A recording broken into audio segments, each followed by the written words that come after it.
thinking the game, and but we just got it turned around, and there was just a lot of contributions from everybody, and it wasn't just all Justin tonight. There was a lot of contribution, and I thought Japeth and Joe did a really good job defensively tonight, and that was really the key. Thank you, Coach. RJ, congratulations on this career high performance as a rookie. And because of your third quarter heroics, hindi na talaga nakabawi ang SC. Your thoughts overall? First of all, I don't know. Wala naman ako masyadong inisip ngayon eh. I just think of the system. Sabi nga ni Coach Tim kanina, hindi ko pinipili yung mga shots ko. So, I'm just going with the flow sa offense and sa defense. So, I'm not forcing anything. Ginagawa ko lang yung part ko coming from the bench. And siguro yung big factor for us kasi puro na kami magagaling sa scoring eh, magagaling sa ganitong position. But for me as a player, as a bench player, yun yung nakikita kong kulang namin.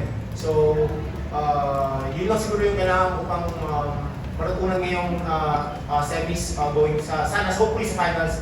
And yeah, I'm very thankful na binigyan ako ng trust ng coaches na makapaglaro and mabigay yung 100% ko every game. He's a starter off the bench. He's called himself a bench player, but he's a starter off the bench. There's no doubt about it. And he's going to stay that way. He's going to be a starter for years and years and years. Yeah, I'm just really proud of him for taking that role and going with it. You know, because he's been a star in all the other leagues he's been in, and to come here and come off the bench for us in his first conference is really a test to his character.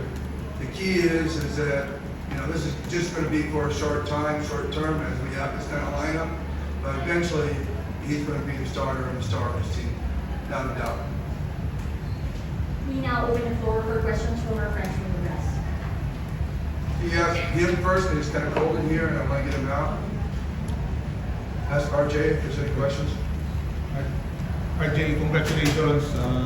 Game 5 win, one win away sa finals. Ano lang yun sa isip mo ngayon na rookie year mo, as nandun na yung makapasok ko sa finals? First of all, I just wanna improve myself every practice, every game. Di naman ako nag-look forward sa kung ano man ang makukuha ko sa next chapter ng career ko sa PBA. So, I'm just doing my thing every day na maging better as a person, as a player also. So, yeah, sabi ko kanina, sobrang thankful ako sa Ginebra community, sa coaches na binibigay nila sa aking confidence kasi hindi ko ito magagawa. And of course, sa fans ng Ginebra, hindi ko ito magagawa kung hindi dahil sa kanila. RJ, na-mention ni Scotty na after game 4 na tambak yun na kailangan makikita niyo yung effort na binibigay ng San Miguel ng going to this game, gano yung concentration nyo doon na yun na? Siguro before the game, we really focus during huddle sa lahat ng ginagawa namin. Even the first five and even the bench players, lalo kami nag-uusap, lalo nang tinutuloy namin yung communication namin kasi I think yung game 4 yun yung pakulangan namin, yung miscommunication, hindi kami nag-uusap, nagtuturuan kami kung ano yung mga gagawin namin. So ngayong game 5 yun yung pinag-aandaan namin, kaya siguro mas nakuha namin yung panalo, mas eager kami manalo ngayon, and yeah, yun lang siguro yung naging successful kami ngayong game, kaya very thankful sa teammates and coaches. RJ, ano lang, your matchup with Strong kanina, fellow FPU alumnus mo natin? Of course, Kuya Terrence, one of the best players na nagtaro sa FU. My idols, of course. Pero syempre, pagdating sa court, professional tayo. Walang friend, walang kaibigan. So, just like Japeth and Ginebra, diba? So, matagal sila nagsama sa Gilas. Pero pagdating dito sa semis, pagdating dito sa trabaho, sa professional, siguro wala mong kaibigan. So, trabaho lang. Kumbaga yun yung respeto na sinasabi ko. you enjoy yung mga moments mo gano'n? Yeah, of course. Kasi, yun nga, sabi ko, napapanood ko lang sila before sa UAAP and nag-start si Kuya Terence sa PBA career niya. High school pa lang ako, college.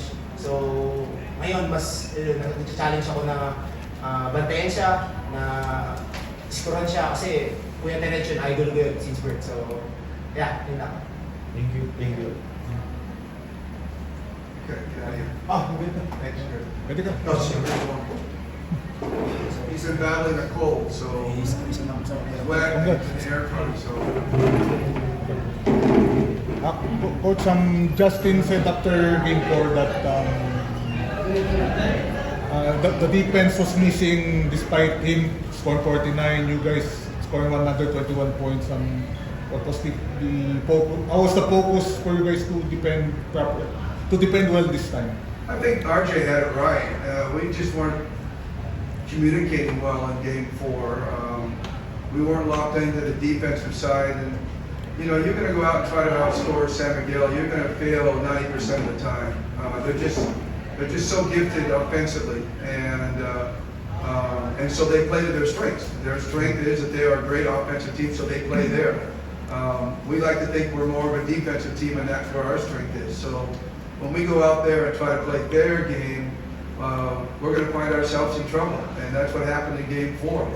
And we knew it. You know, I think the guys owned it. They understood it, and they owned it, and they came out with a different kind of mindset here in the second game. I mean, in game 5.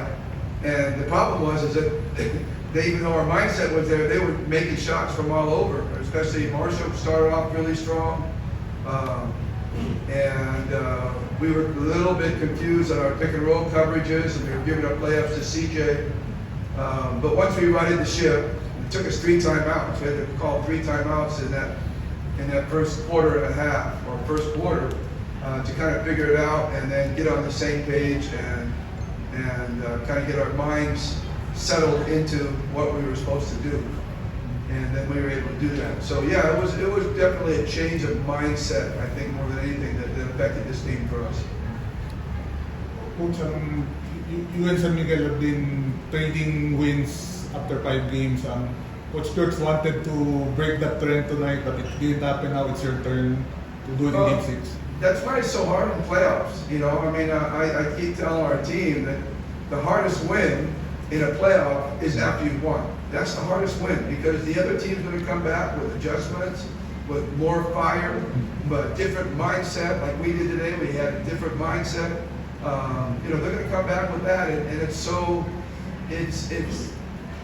If there's 2 teams that are fairly equal, you're going to have a series like this. If you have one team that you know, that's obviously more talented than the other team, then you might, you know, get a back-to-back wins or whatever. But if you notice, a lot of times in a game 7, it's usually the team that wins back-to-back is the one that wins the series. And so we haven't won back-to-back yet. It's now flipping towards them. And I'm going to say the same thing George did. We're going to try to stop the pattern and see if we can come out and win game 6. But it's hard against a really good team like San Miguel. You know, we expended so much energy to win tonight. It's hard to have that energy, same energy coming into the next game. Coach, you just committed 6 turnovers against the 19 of San Miguel. How many assists did we have? Wait.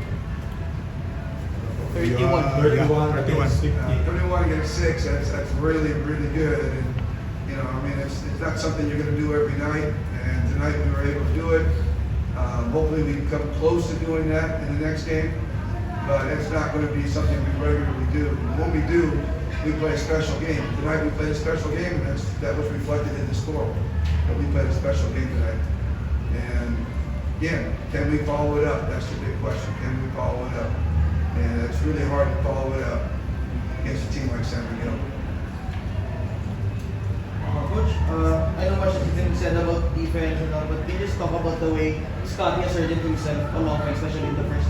I think he had 18. Yeah, I don't know what we would have done without Scotty in that first quarter. Man, I mean, they were coming down, hitting every shot, and then Scotty would come down and make some kind of impossible shot, or impossible rebound, or whatever. I mean, whatever it took to stay in the game, Scotty would do it.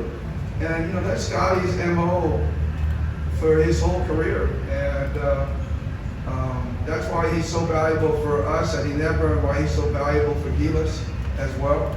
Why we missed him in the OQT when we didn't have a chance to have him there, and why we're excited about getting him back for this next window. He does so many things that is the right timing. You know, the right timing to make stops, the right timing to move the ball and get, you know, make an assist, the right timing to make big shots. He just has that feel, and you know, he's a special kid. He really is special, and you know, we're seeing that. And you think, wow, he does it one time, he's not going to do it again. He continues to. It's not just because we, as a group, our team, we kind of expect that from Scotty. It doesn't make it any less amazing that he does it. Even though we expect those kind of things from Scotty, it doesn't make it any less amazing to what he does as a special player.